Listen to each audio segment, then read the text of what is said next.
La voie du silence. Dans la Sainte Cité, le prophète Zacharia arpentait les couloirs du temple. Homme vénérable, sa foi était un pilier, sa sagesse une fontaine. Pourtant, une ombre discrète habitait son cœur. Son foyer, partagé avec Sakina, son épouse aimée, était lourd d'un silence que n'avaient jamais rompu les rires d'un enfant. L'écho de son propre pas était le seul bruit dans leur maison vide. Cette tristesse personnelle se doublait d'une inquiétude pour l'avenir. Vieillissant, il voyait le déclin de la ferveur autour de lui. Qui hériterait de sa science sacrée? Qui reprendrait le flambeau de la guidance après lui pour préserver le message de Dieu? La stérilité de Sakina n'était plus seulement une souffrance conjugale, elle devenait une angoisse spirituelle pour la communauté.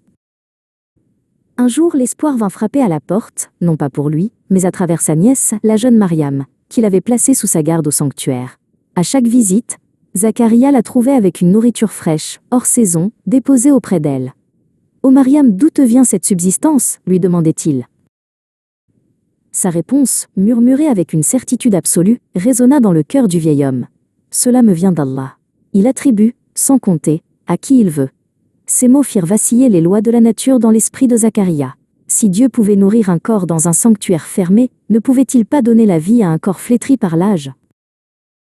Le cœur battant d'une espérance nouvelle et sainte, il se retira. Il trouva refuge dans le mihrab, un lieu isolé du temple. Il se tint debout devant son Seigneur, les mains levées. Ce n'était pas un discours, c'était un murmure d'âme, une supplication secrète et poignante. « Seigneur, mes forces m'abandonnent, et ma tête s'est couverte de cheveux blancs. Je crains l'attitude de mes héritiers après moi. Ma femme est stérile.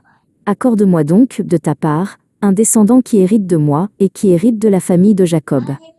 Et fais qu'il te soit agréable, Seigneur. » Alors qu'il était encore en prière, une présence, une voix douce et puissante, le submergea.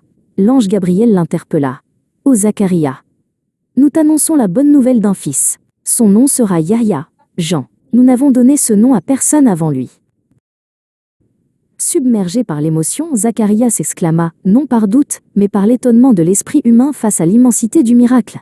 « Seigneur, comment aurais-je un fils, alors que ma femme est stérile et que j'ai atteint une extrême vieillesse ?»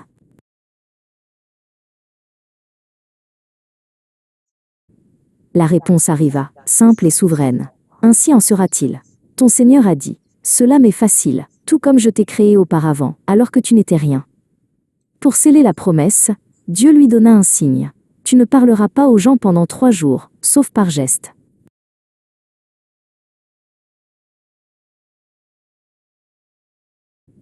Ce silence imposé fut sa retraite, un temps d'action de grâce et de préparation. Zacharia passa ses jours à glorifier son Seigneur. Et la promesse s'accomplit.